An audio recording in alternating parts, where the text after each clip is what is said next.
Сәлем достар, бүгін біз осындай өте дәмді болып шығатын сметаник пирогын дайындайтын боламыз. Осындай өте дәмді болып, жұмсақ болып шығады. Видеоның соңына дейін қарап, менің каналыма тіркелуді ұмытпаңыз. Алдымен електен өткізілген ұнды ыдысымызға салып, үстінен қопсытқышты саламыз және де бөлме температурасындағы сары майды салып, қолымызбен крошка жасайтын боламыз.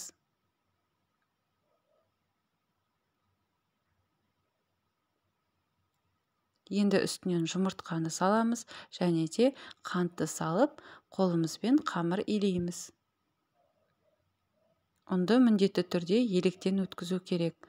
Мінекей осылай қолымызбен қамыр жасайтын боламыз. Қамыр жұмсақ болуы қажет. Ұнды көп салып жібермеңіздер.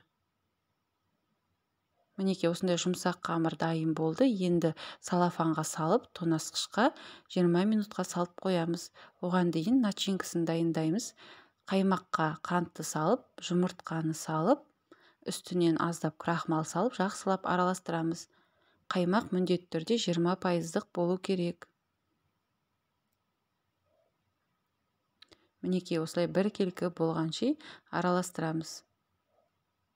Біздің тестіміз дайын болды. Енді осы видеодағыдай жасап шығатын боламыз. Менде форманың диаметрі 24 см. Мінекей осы видеодағыдай тестіні формаға орналастырамыз. Формаға міндетті түрде пергамент қағазын төсеуді ұмытпаңыз. Сол кезде жабыспай жақсы болып піседі.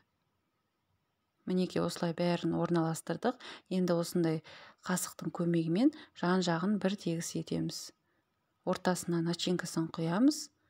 Қызып тұрған 170 градустағы пешімізге 30-35 көлемінде пісіріп алатын боламыз. Мінекей пирогымыз дайын. Пирог суығанша формадан шығармаймыз. Міне менде суыды. Енді оны формадан алып, сіздерге кесіп көрсететін боламын.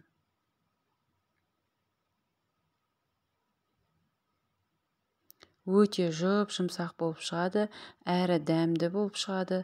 Сіздерге жасап көруге кеңес беремін.